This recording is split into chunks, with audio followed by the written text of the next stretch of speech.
ఇక వృషభ రాశి వారి యొక్క ఫలితాలు. అయితే ఈ వారం మీ గోచార గ్రహగతులు చూసుకున్నట్లయితే కనుక కొంచెం అనుకూలమైన ఫలితాలే కనపడుతున్నాయి కాబట్టి చాలా కాలాన్ని సద్వినియోగపరచుకోవడం చాలా మంచి ముఖ్య సూచన. అయితే ప్రధానంగా ఆరోగ్యం విషయంలో మాత్రం చిన్న చిన్న ఇబ్బందులు, అస్వస్థతలు ఎక్కువ కనపడుతున్నాయి. కాబట్టి ఎక్కువగా ఆరోగ్యం పట్ల మాత్రం శ్రద్ధ పెట్టండి. మిగతా అన్నీ కూడా మీకు చాలా అనుకూలమైన వాతావరణం కనపడుతోంది. కాకపోతే వ్యాయామం చేయడం కానీ, పౌష్టిక ఆహారం తినడం కానీ, మంచి ఆహారం తినడం కానీ, సత్వ ఆహారం తినడం కానీ మీకు బాగా అనుకూలిస్తుంది. దానివల్ల మీకు పని చేసేటప్పుడు లేదా మీరు బాగా ఆలోచించేటప్పుడు చక్కని ఆలోచనలు మీకు వస్తాయి.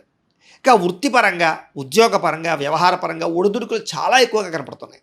కానీ ఎన్ని రకాల ఒడిదుడుకులు వచ్చినా, ఎన్ని రకాల ఉద్యోగ సమస్యలు వచ్చినా, వ్యాపార సమస్యలు వచ్చినా వాటి నుంచి బయటపడేటటువంటి తెలివితేటలు మీలో బ్రహ్మాండంగా ఈ వారం రాబోతున్నాయి.